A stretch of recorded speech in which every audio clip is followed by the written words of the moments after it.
Hi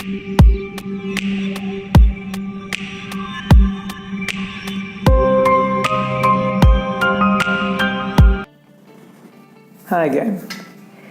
So here we are going to talk about resumes and why resume isn't everything. Okay? In the previous video we said job descriptions is a waste of time and how we need to look beyond it. And along the same lines, the same goes for the resume too. Now the interesting fact about the resume is it is 536 years in existence. Yes. The first resume was conceived by Leonardo da Vinci, the great artist, inventor, in 1481. I cannot think of any other object or instrument or anything at all. Maybe you can think about it, but nothing has been in existence for this long. Does it ever occur to you that why we still keep using this when it's really not that effective? So let me prove it to you, right? So here I'm going to talk about 3 things to justify why we really need to overlook the resume component when it comes to talent sourcing, right? So the 3 things are, number 1, a resume is genuinely not reflecting a candidate's uniqueness. The obvious reason for that is not everyone are exceptional writers. Okay, very few people have the talent to write creatively, to write accurately, to use diction, grammar and whatnot.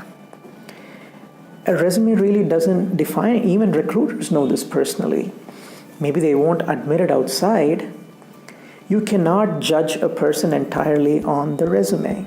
So that is point number 1. Okay, before I go to point number 2, let me justify this. I know recruiters who say that this resume is composed very badly, the sentence structure is not good, the punctuations are missing. This gives me an idea as to how good the candidate will be. And I'm like, this is a Java coder. This is an Angular JS coder. Why does it matter how his English skills are? The best of coders, they can't even, they aren't applying for a journalist position where somebody has to judge someone's writing skills over a resume. The best way to test a developer, be it front end or back end, is you give them a test and see how they code it in the shortest time and not judge them based on what is written in the resume, right? So that is what I mean by my first point when I say that a resume is really not reflecting who the real person is, okay? The second one is resumes are exaggerated. Maybe for the non-recruiters this might come as a shock, but if you hired people, if you worked as a hiring manager and a recruiter, you know what I mean. Because if it's not exaggerated, why is it that no recruiter spends more than 20 or 30 seconds reviewing a resume?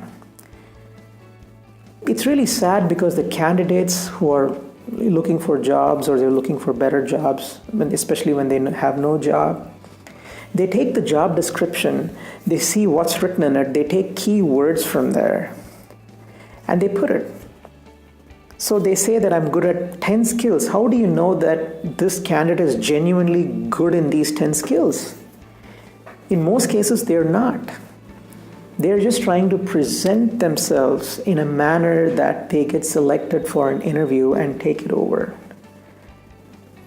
So because it's exaggerated, it really doesn't serve the purpose. Adding to point number 1, it's really not a reflection of who that person really is, right? And the third point is, most resumes, they're clones of other resumes, okay? I've had a resume that many people used its template. And obviously they took some key words from it, key sentence structures from it. If you take college students, somebody gave one person a resume or wrote it for them. And other students just copied the same thing because they're all from the same class. What else would they put something, there's going to be nothing unique in it. And worse, we live in an age where we can pay someone, professionals, to write our resumes. There are people writing others' LinkedIn profiles.